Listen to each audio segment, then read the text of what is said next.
प्रिय दोस्तों नमस्कार। भारतीय टुडे 21 से मैं आरपी पंडित आपके साथ हूं। मैं इस समय गुरुग्राम से पंकज डावर जी के साथ हूं, जो कि अपनी पहचान को लेकर किसी भी वर्ग, धर्म, जाति, व्यक्ति विशेष के लिए एक बहुत चर्चित चेहरा है। और चौधरी भूपेंद्र सिंह हुड्डा जी के लिए जिस तरह से इन्होंने प्रचार किया है, गुड़गांव की आम जनता में एक इस बात की आशा है कि भविष्य में अगर पंकज डावर जी को मौका मिलता है तो निसंदेह उनके दुख दर्द पर मरहम लगाने का ये काम करेंगे। तो डावर साहब, आप वर्तमान हरियाणा की राजनीति को किस एंगल से देख रहे हैं? सबसे पहले आपके सभी दर्शकों को, व्यूअर्स को मेरा अभिवादन, और पंडित जी आपको साधुवाद करता हूँ। देखिए, कांग्रेस का सच्चा सिपाही हूँ, जन्म से कांग्रेसी हूँ। आपने सवाल किया कि आप किस तरीके से देखते हैं राजनीति को। आज जनता मन बना चुकी है, जनता भाजपा से पूरे तरीके से त्रस्त है। एक बदलाव की आंधी आज हरियाणा में चौधरी भूपेंद्र सिंह हुड्डा जी के नेतृत्व में सरकार बनने जा रही है। मैं दावे के साथ कहता हूं कि कांग्रेस की सरकार आ रही है और भाजपा की सरकार जा रही है।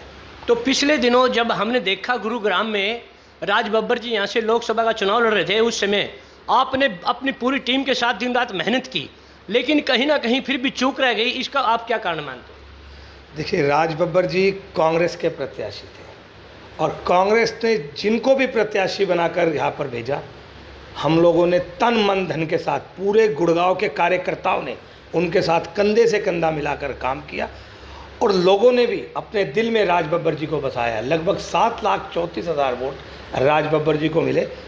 एक इतिहास रचने का काम राज बब्बर जी ने किया। मैं कहता हूं कि भाजपा की जीत से ज़्यादा राज बब्बर जी के हार के चर्चे हैं, लेकिन कुछ कमियां रह गई, हम लोगों ने वो आइडेंटिफाई करी है और आने वाले विधानसभा चुनाव में हम 100% कांग्रेस का परचम लहराएंगे। डावर जी, जैसे आप कॉलोनियों में जाते हो, गरीब लोग इकट्ठे होकर के आपके पास आते हैं, अपनी बात रखते हैं, तो वो चाहते हैं कि उनका समाधान हो। कुछ बातों का आप अपनी जेब से, अपने पैसों से भी निवारण करते हैं, तो ये कब तक रहेगा? देखिए, सरकार के काम तो सदा सरकार को ही करने चाहिए।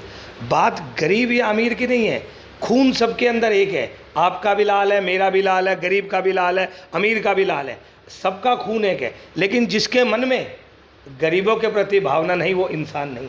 सबने ऊपर वाले को जान देनी है। तो ये फ़र्क, लेकिन मैं बड़ा दुर्भाग्य और बड़े अफसोस के साथ ये बात कहता हूँ कि आज अमीर व्यक्ति और गरीब व्यक्ति में इतना ज़्यादा अंतर हो गया है कि गरीब व्यक्ति अमीर को भगवान मान चुका है। आज इस तरीके का माहौल हो चुका है।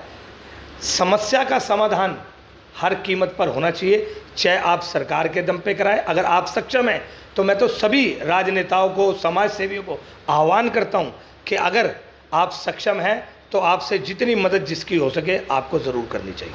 अगर आपको मौका मिलता है डावर साहब, जैसे कि बहुत निकट अभी चुनाव आने वाले हैं हरियाणा में, तो आप सबसे पहली प्राथमिकता क्या रहेगी गुड़गांव की जनता के लिए आपकी? देखिए, मैंने पहले भी कहा कि मैं कांग्रेस का सिपाही हूँ। कांग्रेस पार्टी चाहेगी तो मैं 100% चुनाव लड़ूंगा और कांग्रेस पार्टी मेरे ब्लड के अंदर है। पहली प्राथमिकता सिर्फ और सिर्फ गुड़गांव के अंदर सरकारी अस्पताल बनवाने, जिसकी वजह से आज गरीब आदमी दर दर की ठोकरें खा रहा है। दवाइयों के पैसे नहीं है, आज अस्पतालों के हाल बद से भी बदतर हो गए। सबसे पहली प्राथमिकता, अगर सेहत है तो सब कुछ है। सबसे पहली कलम से अगर कोई काम कांग्रेस सरकार आने के बाद होगा तो गुड़गांव में कम से कम 2 या 3 नए सिविल अस्पताल बनने के होंगे। तो ये पंकज डावर जी की आपने बात सुनी, इन्होंने जिस तरह से अपना पक्ष और जनता का पक्ष रखा, यह है बहुत ही सराहनीय। लेकिन गुड़गांव की जनता के अंदर जिस तरह का एक चर्चा का विषय बने हैं पंकज डावर जी, तो भविष्य में कांग्रेस पार्टी इनको अपना यहाँ से उम्मीदवार बना सकती है। और अगर इन्हें उम्मीदवार बनाती है तो पंकज डावर जी का कहना कि हम बहुत ज़्यादा मार्जिन से जीत हासिल करके चौधरी भूपेंद्र सिंह हुड्डा जी का एक हाथ मजबूत करेंगे और कांग्रेस पार्टी को लाएंगे। दोबारा से हम फिर डावर जी से किसी बात पर चर्चा करेंगे। तब तक के लिए जय हिंद, जय भारत।